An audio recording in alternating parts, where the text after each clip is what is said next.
আচ্ছা, mixed two মিডিয়ায় প্রত্যেকে তোমাদের স্বাগত। আজকে কিছু কথা বলবো তোমাদের নার্সিং অ্যাসপিরেন্টদের, স্পেশালি তোমরা যারা এএনএম, জিএনএম, বিএসসি, তোমাদের যেমন তুলনামূলক আলোচনাটা করব। না, কোনগুলো স্কোপ ভালো, কোনগুলো করা ভালো, এগুলো তো বলবোই। মন্দ একটাও নয়, সব ভালো মন্দ নিজের কাছে, তাই তো? তো যাই হোক, ফার্স্ট টাইম যারা আছো একটু সাবস্ক্রাইব করবে, ভিডিওটা শেয়ার করবে যদি ভালো লাগে, আর অবশ্যই একটু হাইপ করবে যদি ভালো লাগে। আচ্ছা, প্রথম কথা, আমরা সকলের একটা স্বপ্ন থাকে যে একটা চাকরি পাবো, সরকারি চাকরি, তাই তো? তোমরা নার্সিং করছো কি জন্য? যে একটা চাকরি পাবো কোর্সের শেষে। আচ্ছা, স্বপ্নগুলো সবার সত্যি হচ্ছে? হচ্ছে না তো, সবার তো হচ্ছে না।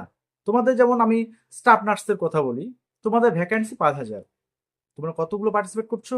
তোমরা পার্টিসিপেট করছো প্রায় 60,000-এর কাছাকাছি সবগুলো মিলে।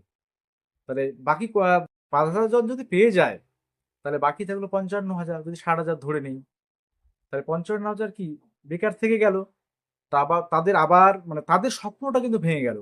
তো এই বিষয়গুলোতে কি হয়, যে 5,000 জন চাকরি পেয়ে গেল, আমরা তা আমরা কিন্তু তখন ফিরে তাকাই না বাকিদের দিকে, যে বাকি যে 55,000 পড়ে রইলো, সেখানে আমার যে আমি যে এনটিএস এ আছি, সেই এনটিএস এর আমার যে সহপাঠিনীরা ছিল, তাদের কিন্তু তাদের দিকে ফিরেও তাকাই না। হ্যাঁ, অনেকে ভাবে যে একবার যদি ফোন করি আমি নিজে, যে কি করছিস বা কোথায় আছিস, দেখা গেল যদি টাকা চেয়ে বসে, হ্যাঁ, যে আমাকে 5,000 টাকা ধার দে, সেই ভয়েও হয়তো অনেকে করে না। এটা শুনো, এটা কিন্তু বাস্তব পরিস্থিতি। আমরা যারা চাকরি পেয়ে যাই তারা কিন্তু মানে আমাদের সমাজে বর্তমান পরিস্থিতিটা আমি তুলে ধরছি, বাস্তবটা। তো এই বিষয়গুলো, হ্যাঁ, আমাদের এখন কি করতে হবে? তোমরা জানো যে আমাদের ওয়েস্ট বেঙ্গলে রেগুলার রিক্রুটমেন্ট হচ্ছে না কোনো ক্ষেত্রেই। না, তোমাদের স্টাফ নার্স, তোমাদের এএনএম যারা করছো, যারা বিএসসি করছো, তোমাদের যারা টিচিং প্রফেশনে মানে যাবে, এরকম বিভিন্ন ডিপার্টমেন্টের ক্ষেত্রে রেগুলার রিক্রুটমেন্ট কোথাও নেই। ঠিক আছে, তাহলে আমাদের কি করা উচিত? তোমাদের অনেকেই এই প্রশ্নটা জাগতে পারে, তাহলে আমরা কি করব? আমি যদি নার্সিংদের কথা বলি, তাহলে আমরা নার্সিং স্টাফরা বা নার্সিং যারা করছি বা করব, যারা করে বসে আছে, কি করব? আমি তোমাদের শুধু এই কথাগুলোই বলবো যে দেখো, এএনএম, তোমরা জানো যে এএনএম এর গভর্নমেন্ট প্লেসমেন্ট 2 বছর করে তাদের প্লেসমেন্ট গভর্নমেন্ট কিন্তু পরবর্তীতে দিয়ে দেয়, তাদেরকে বসে থাকতে হয় না, হয়তো কোনো কোনো ক্ষেত্রে একটু লেট হয়ে যায়, কিন্তু তারা পেয়ে যায় সরকারি চাকরি। তো সেই জন্য এএনএম দের কাট অফ হাই হয়, তোমরা প্রত্যেকে জানো, প্রতি বছর এই টেন্ডেন্সিটা চলে আসছে এএনএম এর দিকে, মানে এএনএম করার দিকে। তো সেটা আমরা বিগত মোটামুটি 21-এর পর থেকে, 22 থেকে এই বিষয়টা মানে শুরু হয়েছে। আগে কিন্তু এএনএম এর দিকে অতটা কারো ঝোঁক ছিল না। আচ্ছা, পরের থেকে 22 থেকে এই এখন চলতে আছে এই ট্র্যাডিশনটা, যে এএনএমটাই করতে হবে। তো জিএনএমটা অনেকে করতে চায় না, যে জিএনএম এ করে পাবো কিনা। না, জিএনএম প্রচুর স্কোপ রয়েছে, তুমি জিএনএম করে অনেক কিছু করতে পারবে। জিএনএমটাও ভালো, সব মানে ভালো। এএনএম জিএনএম মধ্যে কোর্স সব থেকে জিএনএমটা ভালো। এএনএম এর স্কোপ বেশি নেই, তুমি হেলথ অ্যাসিস্ট্যান্ট ফিমেল পদেই তুমি গ্রামীণ উপস্বাস্থ্য কেন্দ্রগুলোতে তোমরা জব পাবে। কিন্তু জিএনএম করার পরে তুমি বিভিন্ন ক্ষেত্রে বা বিভিন্ন সেক্টরে জব করতে পারবে, তোমাদের প্রমোশন আছে, একদম হায়ার র্যাঙ্কে যেতে পারবে। তোমাদের যে নার্সিং সুপারিনটেন্ডেন্ট থেকে শুরু করে মানে যাবতীয় পদগুলো জিএনএম বা বিএসসি নার্সিং যারা তোমরা করেছো, তাদের ক্ষেত্রে কিন্তু এই সুবিধাগুলো বা স্কোপগুলো থাকে। অর্থাৎ এএনএম এর থেকে কিন্তু জিএনএম, বিএসসি, এদের স্কোপটা অনেক বেশি। কিন্তু আমাদের দরকার চাকরি, তো সেখানে নিশ্চয়তাটা আমরা সাধারণভাবে এখন পরিস্থিতিতে কোনটা, কাদের কথা ভাবছি? এএনএম দের কথা, যে এএনএমটা করলেই ভালো হতো, আমি এতদিন চাকরি পেতাম। ঠিক আছে, তাও এএনএম দেরও কিন্তু বর্তমানে যাই হোক, এখনো ওদের 10 মাস, 11 মাস বা বছর খানিকই প্রায় হয়ে যাচ্ছে, ওদের প্লেসমেন্ট এখনো দিল না। এর বিষয়ে আমি কিন্তু অলরেডি স্বাস্থ্য ভবনে মেলও করেছিলাম 2-3 বার, প্লাস আমি এই বিষয়ে একটা ভিডিও দিয়েছিলাম, যারা তোমরা এএনএম রয়েছো। স্টাফ নার্সদের ক্ষেত্রে আমি আজকে আমাদের মূল মূল কথাটা, যে আমরা যারা স্বাস্থ্যকর্মী বা স্বাস্থ্যকর্মী হওয়ার স্বপ্ন নিয়ে এসেছি, সে নিম্নবিত্ত, মধ্যবিত্ত বা যারা ইকোনমিক্যালি আরো ভালো পজিশনে রয়েছে, আমি প্রত্যেকের কথাই বলবো আমরা ইউনাইটেড থাকবো। এই কথাটাই, কেন ইউনাইটেড থাকবো? দেখো, আমরা কিছুদিন আগে দেখেছি যে সিএইচও একটা দিদি করুণ পরিণতি, তোমরা জানো সবাই। বা কিছুদিন আগে পাঁশকুড়া একটা নার্সিং হোমের একটা ঘটনা তোমরা লক্ষ্য করেছো। এছাড়াও নানান দিকে আমাদের অনেক সময় শুনতে হচ্ছে বা দেখতে হচ্ছে টিভিতে, নিউজ পেপারে, যে নানান, বিশেষ করে স্বাস্থ্যকর্মীদের ক্ষেত্রে অনেক ধরনের সমস্যা দেখা দিচ্ছে। তো আমরা প্রতিবাদ করছি। এই যে সিএইচও বা দিদিটার করুণ পরিণতি, কারা প্রতিবাদ করলো? যারা সিএইচও তারাই প্রতিবাদ করলো। আমাদের সমাজের কোনো অংশের লোক কি এসছে, আমরা ফেসবুকে একটা পোস্ট করে দিলাম, শেষ। আমরা কি সক্রিয়ভাবে তার প্রতিবাদে অংশ নিয়েছি? নেইনি। আমরা অনেকে স্বাস্থ্যকর্মী তো রয়েছি, শুধু সিএইচওরা কি স্বাস্থ্যকর্মী? এএনএম এর স্টাফগুলো রয়েছে, আশা কর্মীরা রয়েছে, আশা দিদিরা থেকে শুরু করে সিএইচএ যেটাকে বলা হয়, কমিউনিটি হেলথ অ্যাসিস্ট্যান্ট বা স্টাফ নার্স যারা রয়েছে তারাও তো স্বাস্থ্যকর্মী, ডক্টর থেকে শুরু করে এভরিথিং। আমরা দেখেছি যে আমাদের ওয়েস্ট বেঙ্গলে যে আরজি করে যেটা হয়েছিল, সেটা একটা দেশ জুড়ে একটা প্রতিবাদের ঝড় উঠেছিল।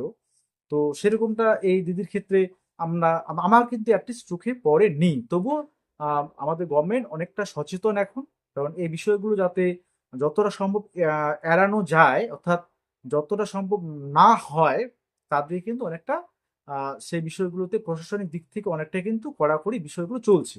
ঠিক আছে? তবুও আমাদের নিজেরা ইউনাইটেড থাকতে হবে। কেন? কারণ তোমাদের বলি যে রিক্রুটমেন্ট প্রসেসগুলো যাতে সচল হয়, অর্থাৎ রেগুলার হয়, তাহলে কিন্তু প্রতি বছর, আগে যেমন জিএনএম স্টাফ নার্সের বছরে 2টো রিক্রুটমেন্ট হতো, প্রথমের দিকে শেষের দিকে। তো এখন বছরে তো দূরের কথা, সে 22-এ হয়েছিল, এটা চলছে 25। এই 25-এ জাস্ট শুরু হয়েছে, শেষ হতে হতে 26-এ চলে যাবে বোধহয়।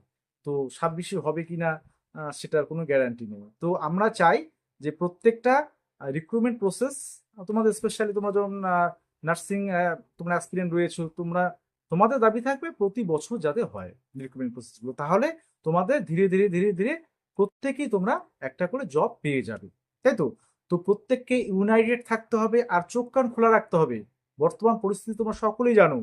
কিছু আমাদের এই যে ইউনাইটেড আমরা নেই, এটার অভাবে কিছু অসাধু লোক, অসাধু ব্যক্তিত্ব, তারা কি করছে, এই সুযোগটা নিচ্ছে এবং তাদের পরিচিতদের মধ্যে এই বিষয়গুলো কিন্তু, অর্থাৎ রিক্রুটমেন্ট প্রসেসগুলোতে তারা কিন্তু হস্তক্ষেপ করছে, যেটা কখনোই কাম্য নয়।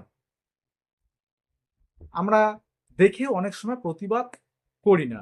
যেমন ওই রবীন্দ্রনাথের একটা কবিতা, যেটা লাইন আমরা অনেক সময় সবসময় বলে থাকি, যে অন্যায় যে করে আর অন্যায় যে সহে, তবু ঘৃণা তারই যেন তৃণ সমরহে। তো অন্যায় যে করে আর অন্যায় যে সহে, দুজনেই কিন্তু সমান অপরাধী। তো আমরা সেই বিষয়গুলোতে আমাদের বর্তমান সমাজে, তোমরাই বলবে যে বর্তমান সমাজটা আমরা কিরকম। আমরা ইয়াং জেনারেশন যারা রয়েছি, হ্যাঁ, তোমরা দেখেছো নেপালের কথা, যে যেটাতে তোমরা নাম শুনেছো, জেনজি। মানে একটা বয়সের লিমিট থাকে, 18 থেকে 23 বা 24-এর মধ্যে এদেরকে জেনজি বলা হয়। তারা সোশ্যাল মিডিয়ায় অ্যাক্টিভ, হ্যাঁ, এবং তারা, আমরা নেপালের বিষয়গুলো জানাই, আমি সেগুলোতে যাচ্ছি না। আমাদের মোট কথা, আমরা ইউনাইটেড থাকবো। কোনো কিছু অনৈতিক, কোনো কিছু কোথাও ঘটলে বা অন্যায় দেখলে আমরা প্রতিবাদটা যেন করতে পারি। আমি কোনো গভর্নমেন্ট বা কোনো রাজনৈতিক ব্যক্তিত্ব বা কোনো বিষয়ের কথা বলবো না। আমার কথা হচ্ছে, আমরা মানুষ হিসেবে আমাদের কি কর্তব্য, সেই কর্তব্যটা আমরা যতটুকু পারি করব। আমরা যারা জব অলরেডি পেয়ে গেছি, আমরা আমাদের যারা এখনো জব পায়নি, যা আমার ক্লাসেই ছিল, একই সাথে কোর্স করেছি, হ্যাঁ, তারা এখনো পায়নি, হ্যাঁ, তাদের সুবিধা অসুবিধা আমরাও এগিয়ে যাব, তাদের আহ, সাথে কাঁধে কাঁধ মিলিয়ে আমরা প্রোটেস্ট করব। ঠিক আছে? তাহলে এই বিষয়গুলো যদি আমরা করি, তাহলে আলটিমেট যে পর্যায়টা দাঁড়াবে, শেষ ভালোটা যার, সব ভালো তার। তাহলে শেষ ভালো যদি যখন সবার হবে, অর্থাৎ কারণ দেখো, গণতান্ত্রিক দেশে গণতান্ত্রিক উপায়েই কিন্তু এই বিষয়গুলো করতে হয়। তো সেই বিষয়টাই যদি করতে পারি, তাহলে কিন্তু আমরা প্রত্যেকের জন্য, মানে সকলের তরে সকলে, আমরা প্রত্যেকে আমরা পরের তরে, তাহলে সকলেই স্বপ্ন, আহ, যারা যাদের বা পরিবারের স্বপ্ন, নিজের স্বপ্ন, নিজের আশা আকাঙ্ক্ষা সবকিছু কিন্তু ধীরে ধীরে পূরণ হতে থাকবে। আমাদের নিজেদের মধ্যে আর কোনো ভেদাভেদ থাকবে না, এই জিনিসটাই তোমাদের আমি বলতে চাই। কারণ আমরা বর্তমানে দেখেছি এইসব বিষয়ে, যে যারা চাকরি একবার পেয়ে যায়, পিছনে আর তাকায় না, কোনো প্রতিবাদ তাদের, মানে প্রতিবাদে তারা ওই সোশ্যাল মিডিয়ায় একটি অ্যাক্টিভ, বাকি আর কোথাও আমরা তাদের দেখতে পাই না, যেটা খুবই একটা সমাজের পক্ষে ক্ষতিকারক। ঠিক আছে, তো এইটুকুই তোমাদের বলার ছিল জাস্ট। তো অবশ্যই ভালো লাগলে ভিডিওটা শেয়ার করবে, এবং অবশ্যই তোমরা যদি ভালো লাগে, প্রত্যেকটা তোমাদের গ্রুপগুলো রয়েছে নার্সিং অ্যাসপিরেন্টদের, সে কলেজের গ্রুপগুলো হোক যাই হোক, তোমরা এই বিষয়গুলো একটু সজাগ থাকবে। ঠিক আছে, তো সেখানে দেখো আমি আমার কথা, আমি কোনো ধরনের কোনো গভর্নমেন্ট থেকে শুরু করে আমি আদার্স কাউকে কোনো দোষারোপ করব না। আমরা জাস্ট অন্যায় দেখলে প্রতিবাদ করব, এই কথাটাই যেন আমাদের মনে থাকে। ঠিক আছে।